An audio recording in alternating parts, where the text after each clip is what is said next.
Добро утро, уште еднаш се разбира во рамките на второто линковско вклучување за овој четврток. Да, информацијата дека Скопје е меѓу 10 најдобри градови во светот за соло патување, ние ја искористивме како повод за да го поканиме лиценцираниот туристички водич Елвир Садиковиќ да биде дел од утринската на Телма денеска. Добро утро и ви благодарам што ја прифативте поканата за овој разговор. Еве, кажете ни за почеток, што е она со што Скопје најмногу ги привлекува луѓето кои што ги сакаат самостојните патувања? Добро утро вам и гледачите на Телма телевизија.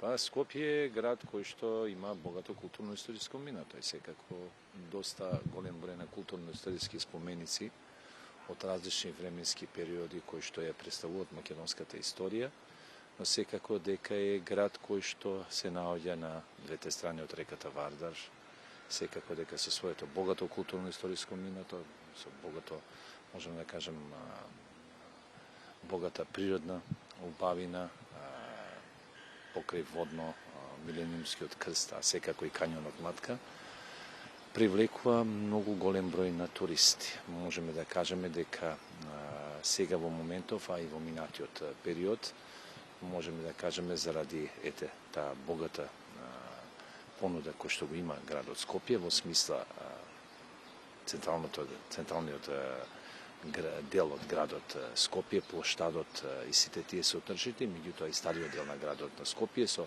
старата скопска чаршија, калето, односно тврдината, нуди навистина еден богато искуство за странските туристи и секако дека привлекува и можем да кажам дека во минатиот период имаме зголемен број на тие соло, ако можем да кажем така, посетувања на градот Скопје, меѓутоа секако дека имаме и организирани туристички групи од сите делови на светот и од Европа.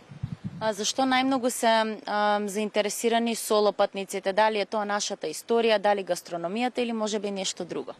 Се комплетно можеме да кажеме, воедно заинтересирани се, бидејќи поминативе 15 години, а повеќе пати изјави во медиумите, а секако и дека во вашата телевизија, дека Скопје заради својата, секако и наша држава Република Македонија, заради својата позиција на Балканскиот полуостров, а секако заради богато културно-историско богатство и минато кој што го имаме, а секако и заради природните убавини кои што ги имаме, стана многу интересантна и атрактивна туристичка дестинација за многу туристи од светов и можеме да кажем дека се вметна во таа туристичка мапа и како дел од тие балкански рути кои што се организираат и навистина можеме да кажеме дека привлекува голем број на туристи, секако нашата историја, нашата македонска кујна, значи нашите езера, реки, планини, секако дека привлекуваат и се надеваме дека и понатаму во идниот период ќе имаме уште поголем број на странски гости. Доколку некој има само 24 часа на располагање за да престојува во Скопје, што најприоритетно би требало да посети? Секако дека главниот град Скопје со стариот дел на градот, тоа е старата скопска чаршија, кој што е еден мултикултурен и мултиетнички споменик кој што изобилува со навистина голема историска важност низ вековите, секако дека е тврдината Кале, нормално дека тука е плоштадот Филип II, со црквата Свети Димитрија, Даут Пашиниот тамам, камениот мост кој што е символ на градот Скопје, секако дека и централното градско подрече, зборам за плоштадот Македонија, каде што имаме навистина еден голем број на културно-историски споменици кои што се важни споменици, играат важна улога во македонската историја. Секако дека тука и Мајка Тереза, можеме да кажеме, спомен куќата, улица Македонија и секако музеот на Скопје, односно старата железничка станица и навистина можеме да кажеме дека имаме многу нешта да понудиме, меѓутоа за сето тоа треба навистина градските малце да поведат поголема сметка во смисла да се одржува хигиената, сето тоа да биде осветлено, убаво организирано, со цел да привлечеме што поголем број на странски туристи. Така, овде ќе се надовразам со следното прашање во однос на недостатоците во градот, наспроти убавините што ги имаме, што е она кое што треба да се промени за да привлечеме повеќе туристи?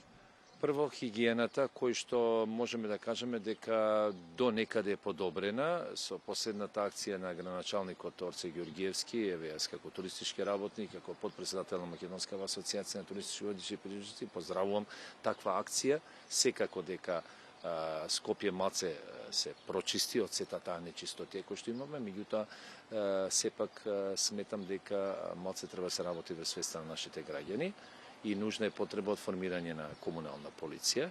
Ние како Македонска асоциација повеќе пати тоа алармиравме во минатиот период. Институциите побаравме, значи покрај туристичката полиција која што е нужна потреба, секако дека и комуналната полиција, кој што ќе ги има овластувањата и кој што ќе ги казнува сите сторители за фрлање на шуто, ѓубре и сите тие нечистоти кои што се прават во централното градско подрачје. Нормално дека зелените површини треба да се одржуваат, чистотата секако дека треба да се одржува, осветленоста е многу битна, бидејќи Скопје, знаеме во минатото беше многу осветлен град. Сега за жал поедини културно-историски споменици и некои институции не се осветлени. Се надеваме дека во идниот период градските власти ќе преземат мерки. Секако дека што повеќе да имаме јавни тоалети, бидејќи имаме голем број на посетители во централното градско подрачје.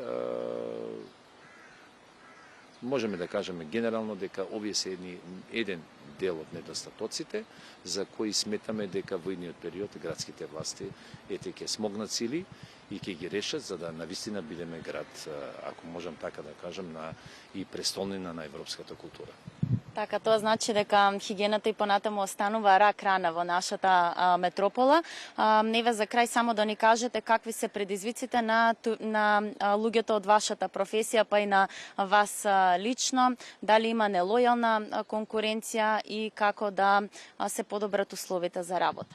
Ви благодарам за тоа прашање. Што се однесува за туристичките водичи, навистина се наоѓаме во многу незавидна ситуација. Имаме проблем, долгогодишен проблем, заради кој и ние како Македонска асоциација повеќе пати упативме апел до министерствата и до претходните влади. Се надеваме дека ова влада, имаме високи очекувања, ако можам така да се изразам, од Министерството за култура и туризам, дека во идниот период ќе се создаде таа една, ако можам да кажам, инспекција, туристичка инспекција, кој што ќе ги контролира пред се странските туристички групи, бидејќи имаме прилив на странски водичи, кои што работат на територија на нашата држава, водат странски групи и ја искривуваат нашата историја, што е недозволиво, бидејќи во Република Македонија само лиценцирани, односно туристички водичи, може да ја представуваат нашата држава и нашето богато културно-историско минато. За овој проблем повеќе пати кажавме, се надеваме дека во идниот период тоа ќе се реши. Исто така имаме проблем со нелојалната конкуренција, разговаравме со повеќе пати со институциите, се надеваме дека во идниот период и тоа ќе се реши. Имаме исто така и голем пораст, односно имаме хиперпродукција на туристички водичи, кои што секако влијае врз квалитетот на работата на еден туристички водич, бидејќи не се сите обучени, сите доволно едуцирани за да можат да представуваат нашата држава. Исто така, нашата асоциација поднесе повеќе барања и елаборати изготви до Министерството за култура и туризам, во кои дадовме насоки за идното обучување и едуцирање на туристички водичи, бидејќи многу е важно и битно, така да се надеваме дека во идниот период ќе успееме да ги решиме сите овие проблеми. Како што кажав, имаме високи очекувања од Министерството за култура и туризам. Периодот кој што следи ќе видиме кои резултати ќе бидат донесени. Ви благодарам уште еднаш за одвоеното време за овој разговор. Ќе ви посакам уште многу успешни туристички приказни, комуникација со посетители кои што ќе заминат со фасцинантни спомени од нашиот главен град. Еве за крај само да споделиме што велат податоците кои беа објавени од Државниот завод за статистика. Имено, од таму беше соопштено дека во 2025 година во периодот од јануари до мај бројот на туристи пораснал за 16,3% во споредба со истиот период од 2024 година.